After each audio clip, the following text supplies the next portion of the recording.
Teachers in St. Anne join in wage protests.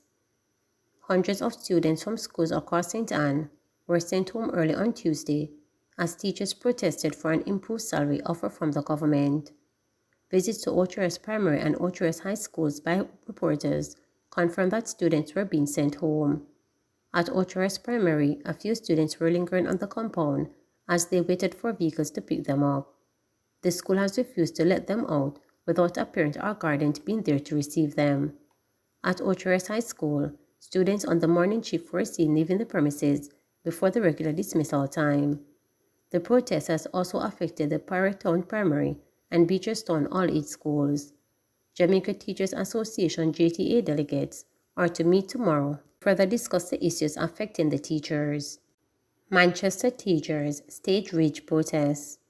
Classes at several institutions across Manchester were disrupted after teachers staged sick-out and a peaceful protest at the wage offer made by the government. Placard-bearing teachers stood outside the gates of Manchester High School in Mandeville for an hour, declaring their unwillingness to accept a remuneration package that cannot sustain them in the current economic climate. Contact teacher at the institution, Shelley Ann Bruce Reed, said teachers deserve much more than the government is offering, and they will continue to reject the proposal if they remain unfavorable. We won't be disrupting classes today. We are just sending a message to the government to let them know that we, the teachers of Manchester High School, are not pleased with what we are getting and would like them to know that we will be rejecting the offer that they have been placed on the table. While classes at the institution were still held, schools such as Mandeville Primary and Winston Jones High had a number of students returning home as more than half the staff did not show up. According to reports, only 5 of the 48 teachers at Winston Jones High School showed up for school. Principal at Mandeville Primary School, Howard Saman, said only 29% of the teachers were present. He said, however, the students who attended school were still accommodated online and face-to-face. The government in December started the implementation of the Public Sector Compensation Review to overhaul the structure of salaries in the public service. However, teachers believe that a greater percentage of the budget should go towards an increase in salaries for them. Despite warnings that payments cannot be made from the 2023-2024 budget should workers miss the March deadline to settle, teachers remain resolute in their decision to lobby for more.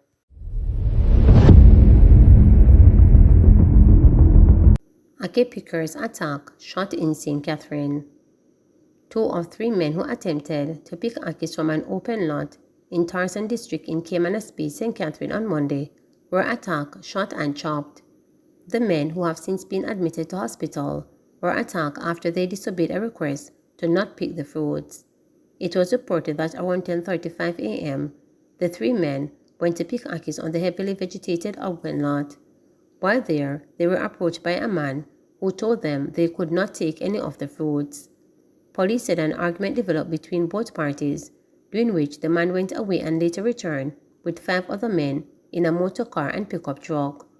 The men, who were armed with machetes and a shotgun, attacked the ackee pickers. One of the men managed to flee and escape. Another received gunshot wounds to his back, while the third was chopped in the left eye and left shoulder. They eventually managed to run from the bushes and were assisted by the police to hospital, where they were treated and admitted. Alleged robbers fatally shot by police in St. Mary.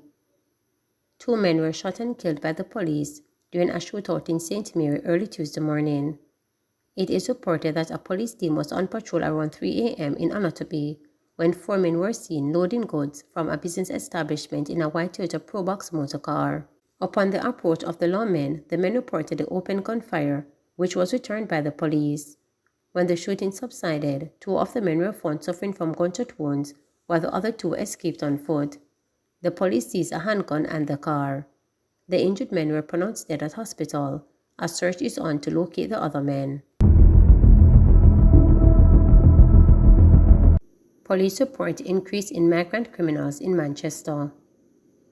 The Manchester police have indicated that there have been an increase in migrant criminals committing offences in the parish, with one of the latest incidents being a break-in and larceny on Woodland Drive, Mandeville on Thursday, March 2nd. Charged with housebreaking and larceny is 31-year-old Jermaine Ellis of Rocky Point in Clarendon.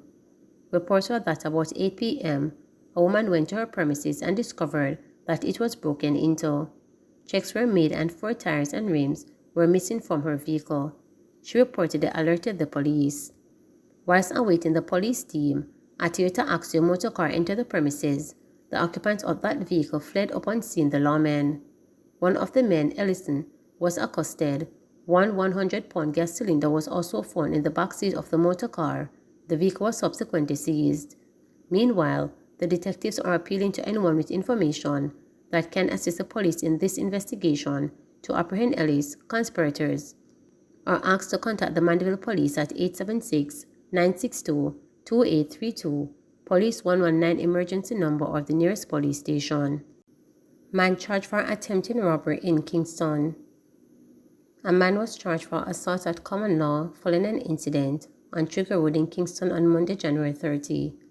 Charged is 31-year-old Leon Lipscomb of St. George's Road in Kingston. Reports were that about 3:45 a.m., police responded to an attempted robbery in the area. However, the culprit was not seen.